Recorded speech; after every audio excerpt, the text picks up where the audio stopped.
Welcome to the Real Estate Wisdom Podcast, episode number 26, where we delve into the world of real estate. Today, we are honored to have Brad Miller, a distinguished real estate professional with over 25 years of experience and the esteemed team leader of Goodale Miller Team. Brad's unwavering mission to do right by people is a testament to his dedication to integrity and professionalism.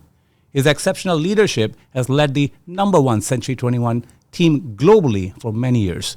Showcasing his expertise in the industry, Brad's genuine sense of accomplishment stems from the meaningful friendship he has formed with his clientele and his commitment to making their lives easier through dedicated and professional service. His deep-rooted connection to Oakville and his philanthropic efforts reflect his pride in giving back to the community he calls home.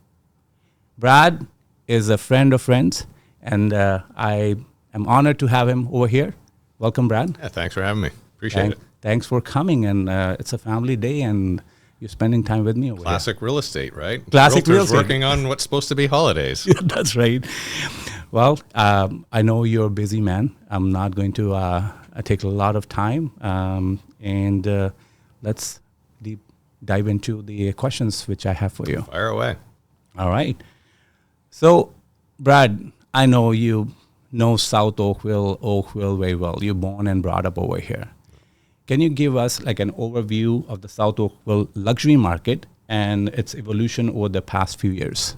Yeah, absolutely. So South Oakville has really evolved in the last maybe even 15 years, where it changed from, the older homes built in, sometimes the 60s, sometimes the 80s, to a place where people decide they want to knock down and build new. Mm-hmm. The trend is strongest in Southeast Oakville, of course, and it's funny, I often tell people that in some respects, they almost have to look at neighborhoods the same way they would as if they went into a new home construction site. Now, of course, that's all digital today, but, I'm a little bit long in the tooth here, but right. We used to go into new home construction sites. They'd have a big map laid out on on a table, and it would show you all the new streets that are coming in, and it would show you the lots, and you could pick your lot.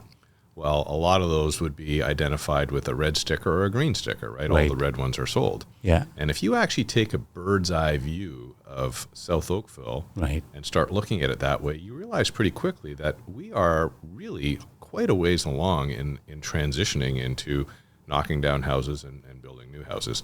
It's farther advanced in Southeast, of course. It's a smaller area, but it's happening in Southwest too. I mean, areas like Bronte are on fire for that. Yeah. People obviously love the ability to walk to shops and restaurants. Same thing with Southeast Oakville.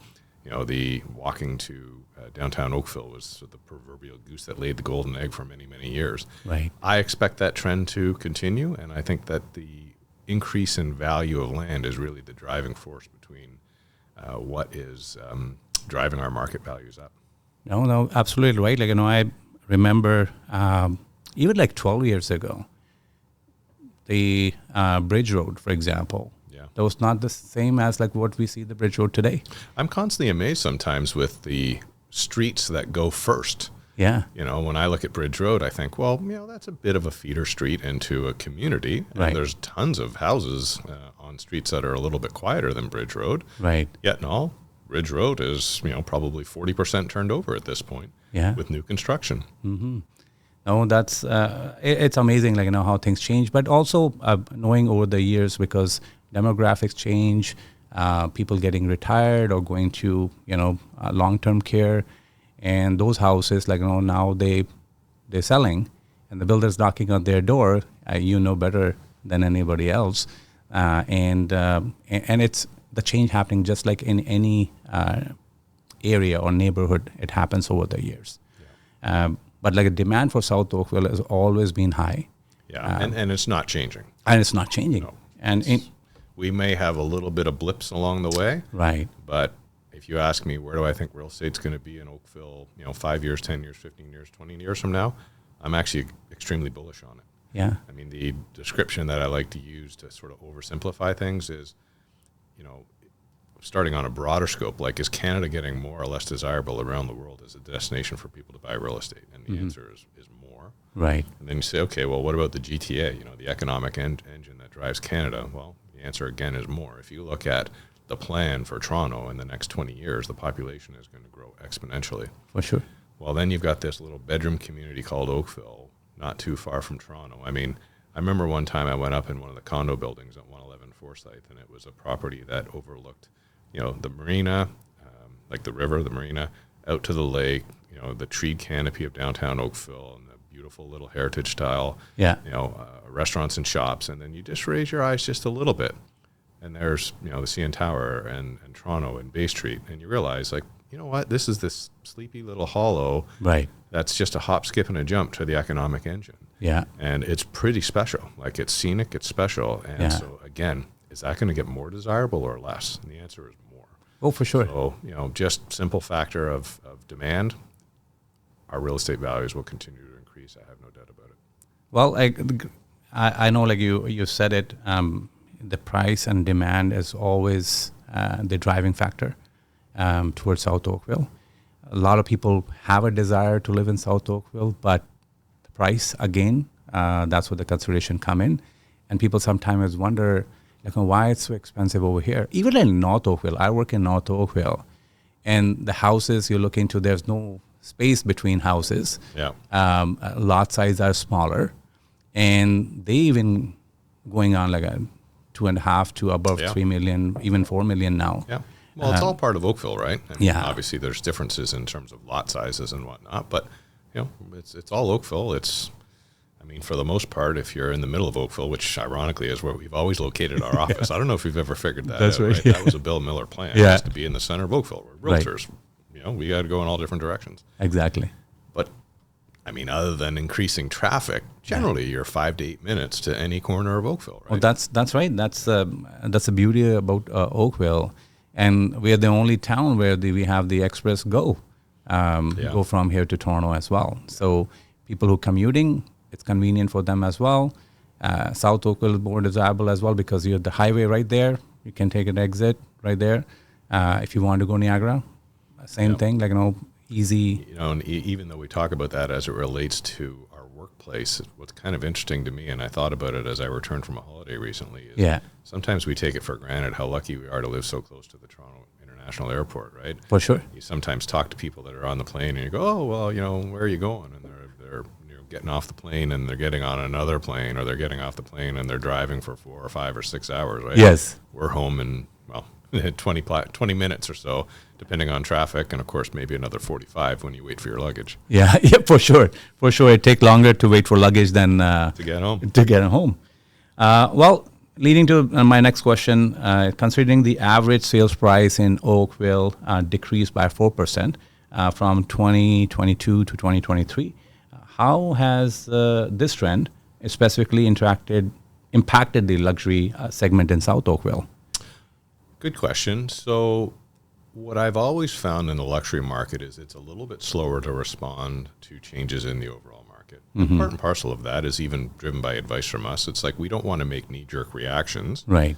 Because the higher the property value, the longer it takes to sell, right? For sure. If it's a, let's say $5 million plus home, well, look, 6 months to a year is not an uncommon time on the market. Right. It feels uncommon now because of what we've just been through. I mean, we've seen the most rapid increase in values followed by the most rapid decrease in values. We've literally been on a what are they called, teeter-totter? Yeah. In terms of chaos in our real estate market valuations in the last 5 or 6 years, right? I mean, it even dates back to 16 and 17. 17 they brought in the foreign buyers tax, and that took the legs out of a pretty chaotic market. And I remember thinking back then, wow, this is nuts. Yeah. Well, then COVID comes along, and of course we drop a little bit, but as we roll out of that, it goes from nuts to absolutely crazy. I don't know how to describe it. Crazy is not even crazy is not even the word to describe it. And where did all these people come from? And then in the higher end, these homes that used to take a long time to sell, all of a sudden they were selling in a week and 2 weeks. Right.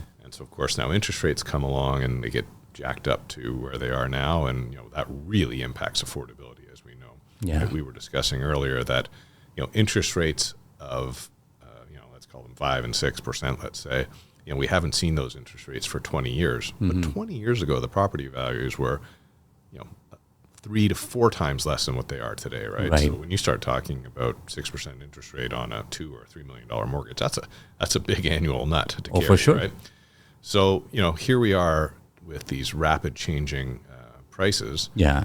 And expectations sometimes take a little longer to follow, where people go, well, wasn't it just a few months ago these houses were selling pretty quickly? And I kind of try and remind people, yeah, but it was, not only a few years ago where it literally took 3 or 4 times as much time to sell. Right. So let's readjust our expectations.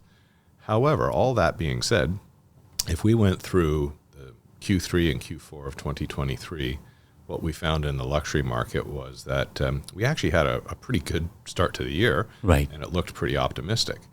And, summer rolls along. And then summer in Oakville is typically a slower market in the luxury market, right? We all know that our summers are kind of short in Ontario. Right. And amazing. So, you try and take advantage of them. Absolutely. So, ourselves and clients, everybody's out there enjoying themselves while they can. Because, of course, everybody knows, almost like September 1, it's like a ring a bell, like back to work, right? Yeah. Yeah. And so I remember talking to my team, talking to my clients, talking to myself. Right. This summer, I thought, boy, it's slow, but is that a sign of people being away and enjoying summer? Like seasonal. Seasonal? Yeah. Like typical seasonal? Yeah. Or is it a sign of something bigger? And, as we got into September and myself and a whole bunch of other realtors flooded the market with inventory, October and November roll around, we realized, what? It was a sign of something bigger. The market had pulled back, but we hadn't had enough data to see it. Well, come, December, quite frankly, even late November, early December, a lot of the people finally saw it and they adjusted their prices downward.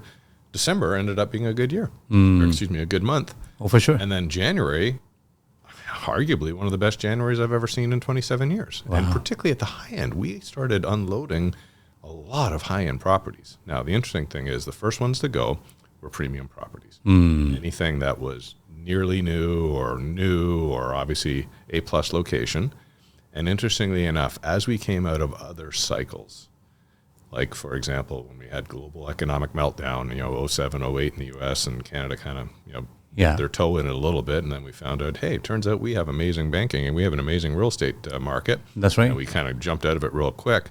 Well, even back then, the first properties to sell were the premium properties. Premium properties, yeah. And, people with wealth, they're smart. They see a dip, they buy. No, that's true. Like, and people who keeping an eye on South Oakville market, and even in general, like in any market, and they know their goals, they know what they want to buy. They always there, like, they take advantage of that slow market, right? Yeah. And that's what people did. And soon one person did it. Now the friends wants to do the same thing. Yeah, it just like a psychological thing happens, right? So it's interesting you say that, because a lot of people try and time the market. Right. There's a segment of buyers that want to time the market. And as we went through 23, we all heard the same message, right? Interest rates are going up and they're going to continue to go up, right? Right. The Bank of Canada made that crystal clear. So a lot of people said, well, I don't want to buy right now. Property values are going to continue to diminish. Yeah. And they were correct. And, more and more buyers sat on the sidelines. Well, timing the market is only a small segment of the buyer market, right? Right. There's a lot of people that move that has nothing to do with timing the market, right? Families getting bigger, families getting smaller, death, divorce, corporate relocation, lifestyle changes. There's all kinds of factors that cause people to move. Right, for sure. And those don't disappear depending on interest rates. And so, as we hit January and there had been probably 3 or 4 months of pent-up demand, all of a sudden, buyers started buying again. They saw the prices were coming down. Right. And this is an interesting element too, and we're not quite sure if this is going to be a factor or not, but there is a sentiment out there that, well, first of all, most people do believe interest rates are going to come down in 24. Yeah. Right? I mean, we all, I think, hoped that it would be early 24, but the sentiment now seems to be like maybe it'll be early summer, maybe June will be the first interest rate reduction. Yeah. But I don't think there's anybody out there that doesn't believe that interest rates will be lower at the end of the year than they are right now. But there's another sentiment that sits behind that says if interest rates come down enough, the market may just take off and get chaotic again. So there's buyers out there who are value shopping right now saying, well, rates are still where they are right now, but property values have come down. If I get in now, I might actually be buying at a little bit lesser rate than I might buy from a purchase price perspective right. in summer or fall or 2025. For sure. And you can see it from the banks as well. Right now, they're promoting more 2 years, 3 years fixed mortgages. Yeah. And this is like one indication when they're promoting that means they know something is coming. Yeah. Because price is going to go down. Otherwise, they won't promote that fixed well, one. I don't think we can sustain these interest rates. I mean, everybody I know, myself included, we're feeling it. Yeah, I mean, for it's sure. like you start second guessing some decisions in terms for sure. of financial purchases. We feel it as we're out and about. These interest rates are high. So I know we talked more about it, but with the forecast of a 7% increase in average residential prices in 2024, what implications do you see for the luxury market in South Oakville? I think we already talked about a little bit about that. I think we covered that a little bit. We covered on that. If I had to summarize it in one word, bullish. Yeah, right? That's. I mean, it might be flat, but I don't see it going down much anymore. I think we've had our little dip. What's interesting about the sort of the sine the graph, of property values over time, right? The rise is always bigger than the dip. The dips are always small and they're short-lived, and then the rise comes back pretty quickly. Right, and that's the advantage. I would say the privilege we have in real estate market in Canada, that price is always going up. Yeah. The only caveat I would add to that is that sometimes we have a little bit of a myopic view of that working in the GTA. Right. Through my exposure through Century 21, and I spent a lot of time talking to brokers and owners and salespeople across the country. Right. There are other areas across the country, in northern Saskatchewan, let's say, for example, that they don't see the amount of wild fluctuations up and down that we see. That's right. But if you're, major metropolitan city, GTA, Golden Horseshoe, Vancouver, we're really seeing a huge flux in market values, and it's completely driven by demand. Supply and demand, for sure. Well, now we're looking into people spending money. I would like to know, or probably our viewers like to know, who are the primary buyers in the South Oakville luxury market today, and how has the demographic shifted over time? Great question. The primary buyers are still, generally speaking, executives, senior executives, CFOs, CEOs, that kind of thing, property owners, obviously people in finance. I mean, I used to joke when I go into properties, I'd say, so are you a BMO or a Royal? And they go, well, how'd you know? Yeah. We're predominantly a finance-based community to a large degree, because a lot of the people that lived in South Oakville worked, Bay Street kind of thing. Right. That hasn't really changed. However, if you go back about a decade ago, and it's not just Oakville or Toronto, it obviously started in Vancouver, there was a lot more interest from foreign buyers to buy in Canada. And that changed substantially. I mean, we've seen it. And a lot of people would describe foreign buyers as Chinese buyers. Right. And they do represent the largest segment. But we've also seen different cultures. We've seen South Asian, we've seen Arabic. Mm-hmm. I would say with the foreign buyers ban, essentially, that a lot of the buyers that we see are actually Canadians that maybe came in the last decade who settled somewhere, and now they're relocating. So we're not seeing really very much, if any, non-Canadian, non-resident foreign investment buyers. Right. The people who are buying the houses are occupying them. Mm-hmm. Yeah. No, that's pretty clear, because when I go and see and know the demographics, and even my clientele, I'm coming from North Oakville, and a lot of people Southeast Asian, Chinese over there as well, majority, and now they're eyeing on South Oakville. Yeah. That's because they got the entry over there. Yeah. That's how they see, because that time, 2017 market was so crazy, and the development started in North Oakville, so people buying the newer properties. The one thing which they didn't realize, that the lot sizes are not as big as what they get in South Oakville. I'll tell you what's interesting. We don't see as many American buyers as we used to. Going back a decade prior, there used to be a lot of American buyers, and it was corporate relocation buyers. Right. They would sell the home in the city that they're living in. The company would move them to a new location with a new position. they had all these incentive packages to make it worth their while, right? They pay for their moving fees, they pay them for their kids' schooling, they help with the sale of their home, they help provide mortgages for the new home. The incentive packages were massive for relocating employees. And a lot of these employees, they would just take advantage of moving. Right. And in addition to the jump in their salary because of the new position, they were making a lot of money selling houses along the way. Right. And it was really 08, 09, like that economic crisis in the U.S. when that changed a fair bit. A lot of the corporate relocation companies decided to have their corporate relocation client or their executives essentially right. Lease instead. So we've seen an increase in high-end leases. Correct. But you know what's really interesting about the foreign buyers ban, because I got to be honest with you, I'm not a fan of it at all. I find it exclusionary. And I'll tell you why. I mean, we think of it, I think a lot of people generally think of it as a Chinese buyer ban. Right. But no, it's not. It's a foreign buyer ban. It applies to everyone. It applies to Americans. Right. You know, I'm not quite ready for a property in Florida, but when I go there, I don't want to be told by the Americans that you can't buy here because you're Canadian. Right. I'm a free market person, so you know I understand that we have a housing crisis, but that is a Band-Aid solution, and I'm not even willing to call it a solution. It's government jockeying, pretending that they're actually doing something to solve the problem. For sure. That is not really the problem. No, that's true. Like you said it right. Like because all these, the crisis we are in about supply is caused for decades. There was not much development was happening, and I always say that the biggest investment government haven't done is in infrastructure. Yeah, and we have seen it during COVID, right? People start living in suburb Brantford. Nobody wanted to go before.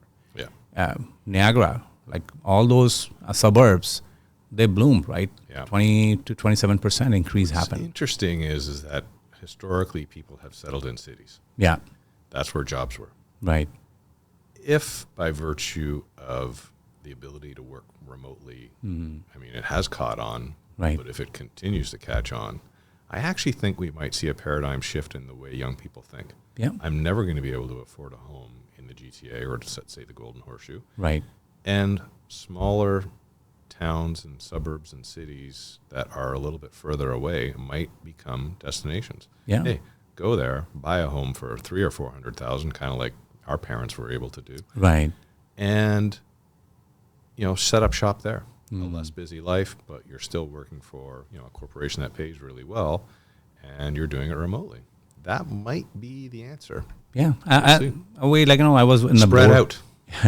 No, absolutely. And that was, I always say, met people, MP and MPP, because on the government relation committee, and we always talking about the housing affordability and this housing crisis what's happening. And these are all, just like you said, these are all bandages you're putting in there. Yeah. And that's what we're seeing, that with the rise of interest rate, we're seeing that builders not building anymore. Yeah, it's a dual-edged sword, right? Yeah. Rise the interest rates, slow the economy, slow the housing market. Right. Stop the builders from building. Yeah. And that's why I think they had to change last year also in the Foreign Buyers Act as well, that you can do the construction. Yeah. You can do that, but you cannot buy a residential property. Yeah. So they're trying what they know best, I guess. But that's a all different topic. We can do the whole day. Yeah. About that, right? Don't get me started. No. Well, looking at the strategies, seller strategies, being in South Oakville, what strategies are sellers in the South Oakville luxury market adopting to navigate the current sellers market conditions? Yeah, so obviously we touched on a little bit earlier about patience. Yeah. The importance of pricing has never changed. Well, I shouldn't say that. Yeah. Through COVID, pricing didn't matter. You set a price, and more often than not, you just set a low price, and then the market dictated the property sale price because it was so chaotic you could do that. Right. We are now back to what I like to call responsible pricing. If you think something's worth $1.5 million, you might ask $1.550 or $1.575 or $1.599, and you expect to give a little bit in your negotiations and sell close to what you ask. I think we're back to that market. There's all kinds of other things that get factored in. I remember when we started staging houses years ago, and it was giving our sellers this huge competitive advantage. Well, not so much anymore, because now everyone knows that they have to stage. And if you're not staging, you're probably at a huge competitive disadvantage, quite frankly, and those houses really look poor on marketing. Oh, for sure. But again, I think one of the things that we do different, staging is a catch-all phrase, right? Everyone says staging, kind of like saying you're going to go out for dinner, and you think, well, geez, I'm going to be going out to the finest steakhouse. This person's taking me out for dinner, but they take you to McDonald's. It's still dinner. That's right. Staging is the same thing. Not all staging is created equal. For our clients, we really go to the nth degree. We spend a lot of money. We put a lot of time and energy into it. We hire the best people. Because, the reality is, and this goes back to what we were saying earlier, people still want to buy the turnkey home, whether it's new or nearly new, if it's renovated up in the sense that it's got the latest fashion trends. Oakville is a high fashion community, right? Well, sure. You don't even find people driving 8-year-old BMWs anymore. It's the 3-year-old cars, and then turn them over, right? Well, it's a little bit the same as houses, although maybe the due date is a little longer in the sense of what's current as far as kitchens and flooring and all that kind of stuff. It's probably about a 7-year cycle. But anything that's newer or appears new, that's the stuff that people want. So if you want to get the most out of your home, then certainly having it be the most turnkey or the most current in terms of fashion and style is really, really critical. Sometimes that's a decorating thing, right? So we can achieve that a little bit through staging. Right. And presenting anything, even as like a tastiest food, if the presentation is not great, like a lot of time people just reject it, right? Yeah. Sometimes they go for and even food is not that great, but presentation is great, people fall for it. So one of the restaurants I frequent a lot is Cucci in Oakville. Yeah. And the environment's amazing. Yeah. Right? It's always an amazing environment. The food, very consistent. It's almost always perfect. But I don't expect any restaurant to bat 1,000, right? Yeah. If you go to the it's funny you say go to the plate. I'm talking about the baseball reference. Yeah. If you're up to bat, 10 times in a row, you're not going to bat. You're not going to get a hit every 10 times, right? So if I go to a restaurant every once in a while, I might find the food to be okay. Yeah. Not wow, that blew me away. But when I go to Cucci, everything else, the service, the personal attention, the atmosphere is really, really important. So you're bang on. Yeah, consistency. One thing. Yeah. One thing, I going to houses and doing evaluation and everything, and recently in the South Oakville, one of the builder from outside of Oakville who come to Oakville, and they got the land and they built it.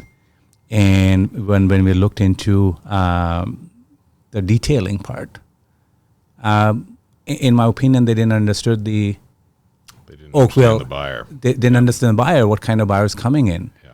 And when they want me to do the valuation for that property, I giving less, and they say, oh, that house it's similar. I'm like, no. I see that a lot. Yeah. And, I used the expression earlier about the goose that lays the golden egg. I watched over the years builders run into Oakville to build the same homes that they were building in different communities. Yeah. And guess what? Foundation costs and framing costs and roof costs, these things are all the same. Yeah. Labor costs, some of them might not use some of the exact same materials, but, they're still expensive. Yeah. But what they miss is the formula. Yeah. Right? They try and skimp a little bit, and I've seen it. They might skimp right at the beginning without using a proper architect. Or they'll skimp with not using an interior designer. And, the other thing I see them make big mistakes with is they might work with their realtor or their friend from another city, and they come in and they buy a property. Right. And they think that all properties are the same. Well, I bought in this neighborhood. This other home sold for X. I expect X. Well, you didn't get the formula right. That's right. One. And the last part of the formula is the lot. Yeah. And I tell people all the time, and this goes back to what we were saying about maybe building on Bridge Road versus building on a quiet court right around the corner. Right. Almost 50% of the success of the sale is, did you do it on a premium lot? And if you do it on a premium lot, well, maybe if the house isn't perfect, you can maybe still get the same money. Right. Because conditions always going to change. Like we just said, after 7 years, maybe that kitchen's out of date. I mean, I've seen people change their countertops after 5 years, right? Yeah. And, but condition, you can always change. Location, you can't. So I see a lot of what I call sort of Home Depot builds, where it's like they come in and they think that they're building high end, but high end is a lot more than that. It's a combination of getting it all right, and it's kind of like when you go to photograph that home, if you feel like you can put that in the pages of a magazine like House and Home, well, then you got the formula right. Yeah. But if it's not getting in there, you're not going to get the maximum amount of money out of the property. For sure. But the other mistake I see them making is maybe even sometimes overbuilding for the lot that they bought, right? That's true. I've worked with so many custom home builders over the years, and I absolutely insist. I said, first of all, I'm going to probably be the one that picks the lot for you, but when the architect's plans come in, I want to review them. I can see changes that you can make that cost the cost of a pencil and eraser, right? As opposed to making the mistake when you're done. And not a lot of people have the ability to look at a set of plans and see 3D. I just happen to. Well, you did the urban planning. That's your. Yeah, you're right. That's right. Well, but when I look at a listing, for example, of a house, a lot of the times I skip the pictures and I look at the floor plans first, right? And I can see hey, if I don't like the kitchen, whatever, I can change it. But as it relates to builders, I want to be involved in the process. And then, I need to have that conversation with them right at the get-go. It says, if you buy this lot, here's your exit strategy. This is the price. So work backwards from there. Right. Don't just start building it as you get along. You put an extra $450,000 into it and come to me after and say, well, I need this. Well, you've overbuilt for that lot. If you wanted to build that quality of home or that size of home, well, then let's put it on a different lot. Yeah. But a lot of those builders, I get them after they've bought with an out-of-town agent. They come to me and they're a little bit stuck. Yeah. And so what I always tell them is, I said, look, I'm going to go back to the baseball reference. You might not hit a home run here. Yeah. You might have to take a double or in some instances a single. But now that you're going to work with me, we'll make it up on the next one. We'll get a triple or a home run on that one. And I'll tell you, a lot of the builders, I don't advocate for, Grand Slam home runs either. Right. It can happen, but don't budget that way. Yeah. I said, if a homeowner is selling a home and they're living in that home, well, they have the ability to ride out the market a little bit because they're living there. You need to live somewhere. Builders, when their home is built and it's completely empty, well, they have 100% of their finances, meaning borrowed money, and because most of them still borrow, tied up in the property. And every month that it sits vacant, unsold, cuts into their bottom line. For sure. A double, 3 or 4 doubles is better than taking a loss. Yeah, no, absolutely right. And that's lead to my next questions on that, in terms of how important are home upgrades and renovations in the current market, and which one does you find offer the best ROI for luxury properties? Yeah, another great question. I'll tell you, one of the ones that interests me a lot is flooring. So, and I remember, years ago I used to say, we had pre-finished floors. Yeah. The ones years ago kind of looked kind of cheap, right? Yeah. So back then I'd be like, you got to do finished on site, right? Much cleaner finish. We had different materials. I mean, at one point, for a very short period of time, cherry was very popular, but of course they got kind of red and they're no longer popular. Walnut was very popular, very dark, very rich looking. And then engineered floors started coming in. We were dark in the beginning, but now they're light. Yeah. And it's kind of funny because I think anybody that's maybe 35 plus all remembers light floors growing up as a kid, right?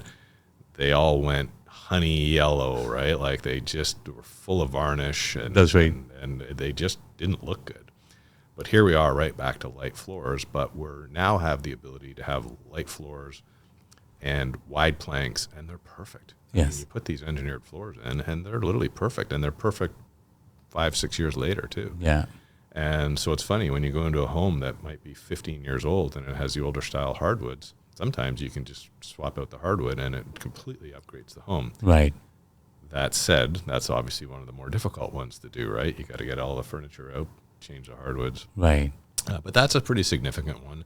I mean, obviously, kitchens and baths, that has never changed. But, sometimes people do lesser changes, so maybe it's just sand and refinish to get the colors current on the floors. But I find that you can do things like change light fixtures, and you can really take a home from maybe more traditional into a bit more transitional, which is still very desirable in terms of a style. Sometimes it's as simple as, hey, let's just change the countertops. You know, they're granite. We can put on a quartzite product and change a few light fixtures, change a backsplash, and maybe even just paint the cabinets or not paint the cabinets. Like, you can make incremental changes to a home to really give it a little bit more fresher look. But generally, flooring, kitchens, baths, those are the big ticket items. Those are the big ones, yeah, for sure. Like, that's the first thing, like, you step on, like, the flooring, and when you're looking in entrance. And other thing is, like, I noticed that, like, now the big windows, glass doors, like, getting taller and taller. Yeah. And some of them, like, can have all glass in the backyard. You're seeing the view of your landscaping and everything. Yeah, well, one thing you can't change is ceiling heights. Yeah. And that's a big driver in valuations. If you've got a home that has 8-foot ceilings, I wouldn't advocate, doing massive, expensive renovations to them. Right. I mean, you can renovate, but just keep it in perspective, because buyers will just walk in and walk right out because 9 became the norm. Now it's 10. 10, yes. Personally, I prefer 9. Yeah. I think 9's the magic number for me. Right. I find 10's almost too cavernous, save and except for when you have maybe a big feature window. Right. You got this beautiful backyard, and with 10-foot ceilings comes bigger windows, right? But maybe that's where you have a vaulted family room or something too, and you take those windows up. So, but I like 9. I think that's a little bit more comfortable for me, and I know that's not what people are building, but that's what I have in my home, and I like it. That's great insight, and I think, like, this is the trend. Like, a lot of time people miss it, and also, like, when initially they're constructing the houses, they're not thinking about future. They're thinking about just right then. Yeah. But they don't plan it. Like, are they going to live there for 5 years, 10 years, 20 years? Yeah. Are they going to like the same thing, and what their style is, right? Because some people are okay with, like, when they settle, they're going to live with that for long, but some people, they want change. Well, lifestyle needs dictate the way homes are built too, right? Yeah. I mean, main floor office is critical. I mean, in my own home, I converted a living room to an office. I work there a lot. Yeah. Too much, probably. But, you go back to that whole concept of a living room. I mean, if the home's not, say, greater than 3,500 square feet, builders aren't putting living rooms in. They're making the great rooms a little bit bigger. People want more ancillary space. They want larger laundry rooms. They want wider hallways. They want bigger closets. We use our homes a little bit differently. And going back to that ceiling height one, where the ceiling heights really matter, I think, too, is in the basement. People are nesting. They're making home gyms, home theaters, like your basement. It's not the basements we grew up in. Right. Low ceilings, poor ventilation, sometimes a little damp feeling. I mean, small windows, builders making windows this big, right? That's all changed. So, I mean, basements today are primary living spaces. Yeah, for sure. They matter. They spend more, I guess, like, more time now in their basements. Yeah, basements and backyards. Backyards. Right? Yeah. That's what they do. Well, that's great insight. But here's the other question, because how are new developments north of Dundas influencing the luxury market in South Oakville, especially considering the preference for newer, larger homes and modern amenities? Like, we talk about newer homes, and that's what people eye on. But in terms of, like, a North Oakville and South Oakville, what do you see the challenges? We call buyer profiles, right? Yeah. When you're going to sit down and sell a home, you sit there and say, well, who's going to buy it? Yeah. Right? Is it a bungalow? Is it a main floor master? So are we appealing to maybe an older couple? Right. If it's a 4-bedroom, 2-story, well, maybe that's somebody in their prime earning years and their kids are younger, and so, but or a buyer from Toronto to Oakville, let's say. Well, one of the biggest buyer profiles we have in South Oakville is someone that already lives in Oakville. They live in North Oakville. They may have bought from a builder, and they improve that home as far as you can improve it. Right? Sometimes they bought from the builder, and maybe if they're there 10 years, they've redone the floors and the kitchens, and really put in high end stuff. Maybe put $300,000 or $400,000 in their backyard, but they're still on maybe a 40-foot lot, and they love Oakville, and they've improved that house as far as they can go. And they go, well, okay, well, maybe my next move is to go to South Oakville. And you know, the larger lots, the bigger trees, for the most part, one-lane roads. That's right. My commute is Lakeshore Road, and I love it, right? And so that, as North Oakville continues to expand and more people come there, it's actually caused the demand for South Oakville to also increase. Yeah, but I like work in North Oakville, and I'm getting a lot of requests So do we. for that. Yes. Yeah, no, we do a lot of business in North Oakville. well, We're not just South Oakville by any stretch of the imagination. Yeah, but generally we don't do all price points in North Oakville. Generally, correct. We get the more luxury homes in North Oakville. Absolutely. Yeah. No, that's great. With the challenges of the new construction developments due to the rising cost, how is this affecting the availability and pricing of luxury homes in South Oakville? Well, there's no doubt that one of the byproducts of COVID was a massive increase in the cost of construction, both in terms of the materials, the time. I mean, we saw delays in materials arriving, and of course, time is money as it relates to construction. Right. The backlog has lifted a fair bit. We saw a lot of people put their projects on hold. A big part of it was inefficiency in government. I mean, we got into a period where it was taking a year to 18 months to get permits through COVID, which, quite frankly, I think is almost criminal. I mean, if this was our business and we delivered that same level of service to our clients, we'd be fired pretty quickly. Right? For sure. Somehow government got away with it. Yeah.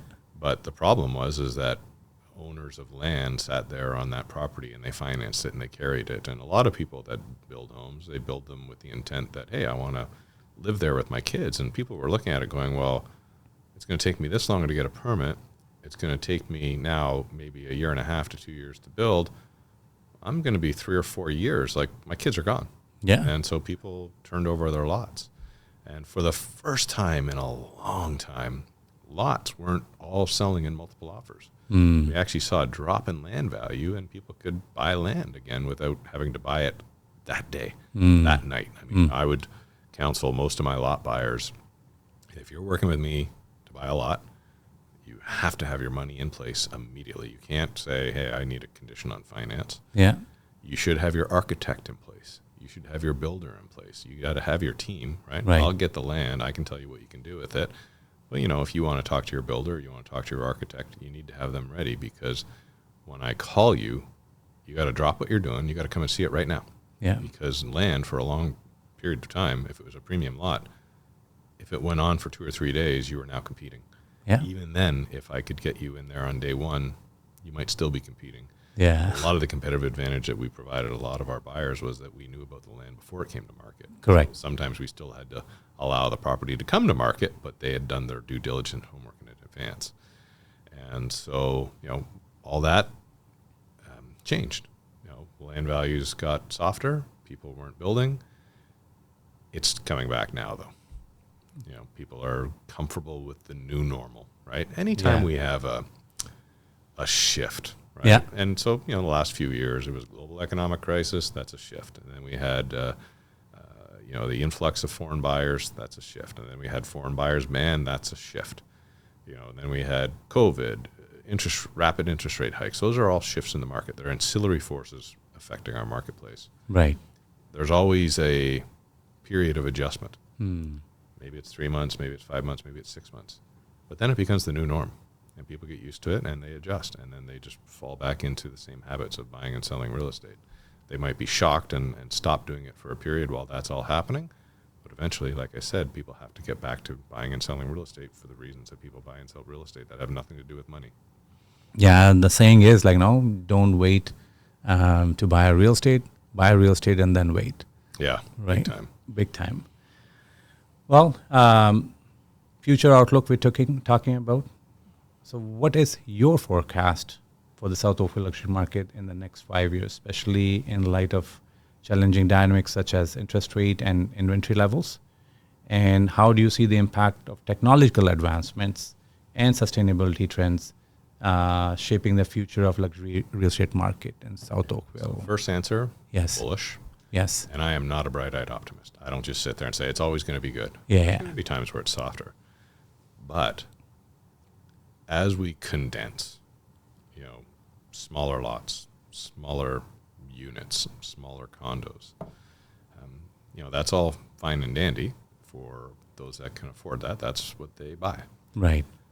But the population of the globe continues to grow. Hmm. And as the population continues to grow, more and more people get wealthy. Yeah. And wealthy people want what they want. They want a nice piece of land. They want a nice treed backyard. They want a pool. They want for sure. savanna. They want a big property. And that is a shrinking commodity. So I am very bullish on South Oakville in that respect. We will have blips along the way, but over time, it will continue to increase in value. I think the second question was, talking a little bit about sustainable housing and more efficient housing. The catchphrase is net zero, right? Houses that are energy efficient. And it's been around for quite a while. I have a couple builders that have been doing it for a while, and it's been a luxury item to have it. But it's becoming more for the masses now. I mean, we are regulating that houses are going to have to be net zero in another decade or so, all of them. Right. But change takes time. And so for a while, building to net zero, you spent the money, but you didn't get a return on it. We're starting to see people appreciate it more, but also the costs of building to net zero are coming down. Yeah. So people are now finding it more desirable. And, we're going to see things like power requirements in houses. If it doesn't have enough power there to charge all the cars that you're going to have to That's right. electric, Yeah. it's going to be a challenge, right? Yeah. But it's also something that people are excited about. So, I think whether it be solar panels or reusing your gray water, all that kind of stuff, I'm a big believer in the free market for solving a lot of those problems. I do think that people see the opportunity to benefit financially from creating these kind of systems, right? Like, hey, For sure. gray water systems in housing, if it's affordable and people can put it in, well, they're going to do it. Yeah. And we all want a better planet. There's no ifs, ands, or buts about it. No, that's true. You nailed it on that one. One question was always like burning in my things because working with the government relation and keeping an eye what the zoning changes are happening and stuff. Intensification. There's a big pressure from not only from the government to the municipalities on intensify those ones, like a bigger lot, make multiplexes and stuff. Oakville always have their character which they want to maintain. That's why we call Town of Oakville. Single family residence. Yeah, Town of Oakville. What do you see on that, the impact on that? It's happening. It is. The simple short answer is it's happening. And, I lived in Vancouver before I got into real estate for 2 years. And the houses that I lived in, or the properties I lived in, I should say, and the properties or the units that my friends lived in, a lot of them were detached houses with unit in the basement, unit on the main, unit on the second. Right. And that's commonplace. It's not commonplace in Oakville, but it's coming. So, as of fall, we're now allowed 3 units per property, legal units, right? We've always had properties where there was a basement apartment, but sometimes they were legal non-conforming. Right. Matter of fact, growing up, we had tenants in our basement. I was used to that. It doesn't bother me.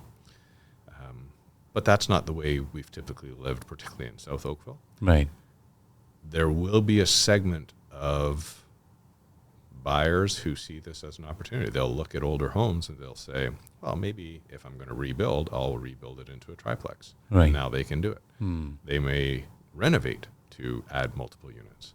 And, of course, now there's a motion afoot to see if we will allow for a 4th unit on the property with an outbuilding. So, we don't have laneways behind houses for the most part like Toronto does because we're just newer. And in our urban planning, we said, well, why would we do that? It's all new land. We're building from scratch, right? The homes aren't as old.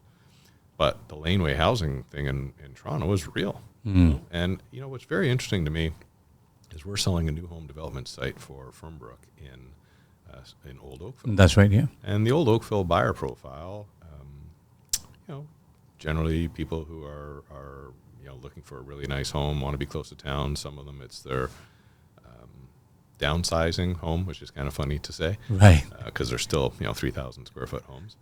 But the one challenge that we thought we were going to face is that a bunch of the properties were designated to have detached garages.